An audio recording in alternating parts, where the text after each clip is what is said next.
Првата голема депонија која што повторно ни се формира е практично во центарот на градот, за сите тие кои што можеби не се од Скопје. Еве го стадионот. Позади оние дрва таму позади зградата на владата на Македонија не се гледа. А овдека е огромна дива депонија, еднаш исчистена како дел од кампањата за локалните избори, меѓутоа повторно ни се формира.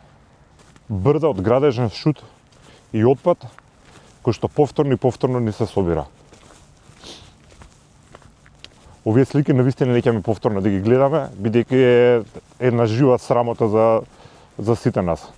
Каде и да се завртите, само ѓубре. И пак гледки на диви депонии. Погледнете.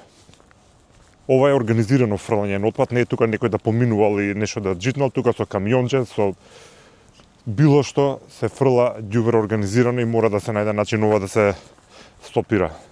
Видите колку е валкано се. Колку и да се движите, само ѓубре ќе гледате.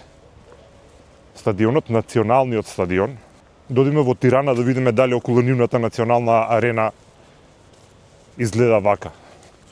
За ова не може да си бараме оправдување, ова мораме веднаш да си го стредиме. Одиме сега кон една друга локација, пристигнав пред УКИМ, тоа е во околината на нашиот најголем универзитет и тоа што го видов е навистина се срамам искрено да ви кажам. Е во факултетот.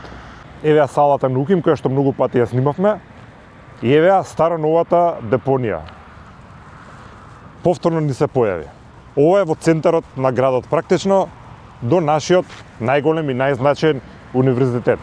Вака во слободна, суверена и независна Македонија, по сите апели, по сите драми, по сите перипети, повторно изгледа околината на Универзитетот Свети Кирил и Методи. Предупредував дека повторно ќе ни се формираат овие депонии. И тоа се случува. Не дека јас сум многу паметен, туку едноставно тоа е логиката, дека ти ако исчистиш и продолжат сите да се фрлат на тоа место, бидејќи таков е системот, повторно ќе ги имаме овие погледи и призори. Салата на УКИМ, дворот. За мене ова е национален пораз. Може ќе ме критикуваат, ама не можам, така го доживувам искрено. Ова е булеварот Александар Македонски, околината еве ви, ја да видите.